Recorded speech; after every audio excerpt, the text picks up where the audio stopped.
Taking real-life decisions is a really very tough call. Every day we meet with real situations that we have to take decisions on. Today, we have 3 projects in hand that are investment properties, and our business is looking forward for investment. And today we will be discussing on a board meeting for this meeting. Let's see what happens in this meeting.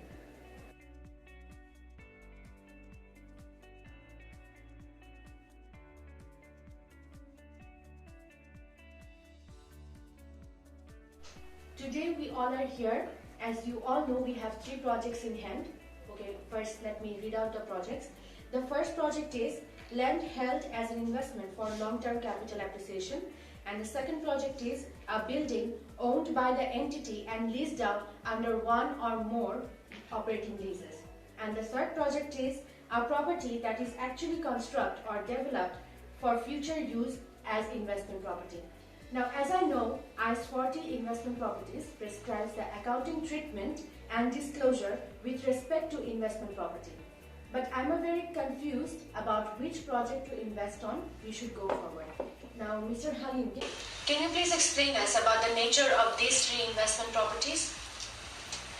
Well, ma'am, an investment property is land or building or both by an entity to earn rentals and or for its capital appreciation potential.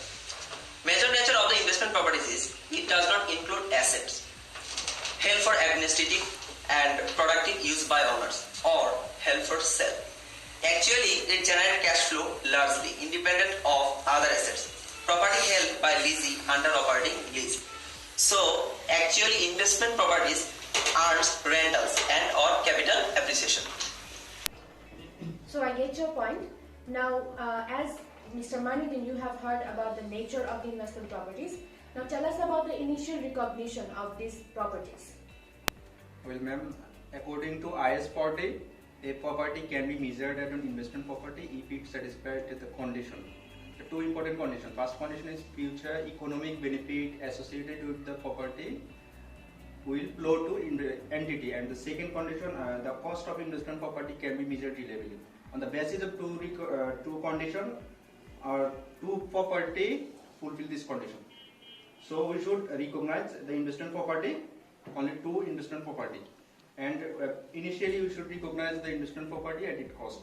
But after initial recognition, investment property either held at its cost or fair value model. Very well. Now, Mr. Faisal Ahmed, tell us about the model of these 3 investment properties. Okay, fine. Ma'am, as we know, after initial recognition, we have 2 choices for measuring our investment property. Option 1, fair value model. Option 2, cost model. Under the fair value model, an investment property is carried at fair value at the reporting date. Shall be recognized in profit or loss. Sometimes recognized, it can be initially recognized under the fair value model, but this can happen in rare circumstances. International accounting standards fully prescribes to measure an investment property at cost if it's not yet completed and is under construction, or to measure an investment property using cost model if it's completed.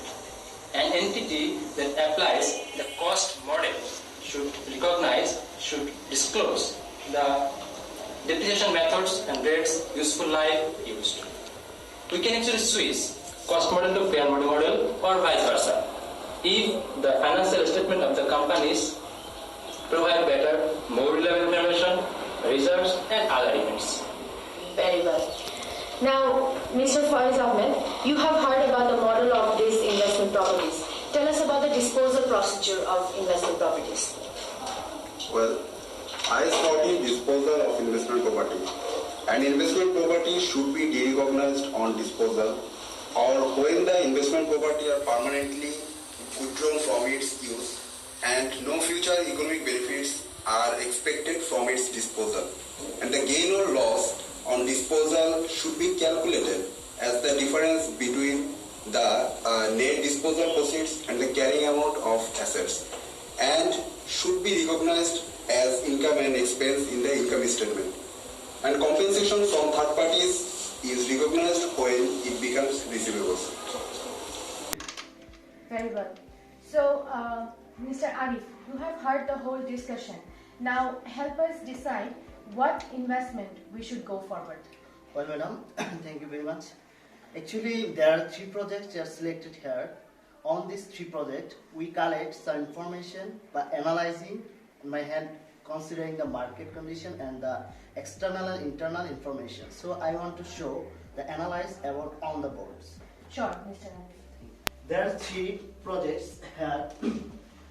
Analyzing, taking information from the market.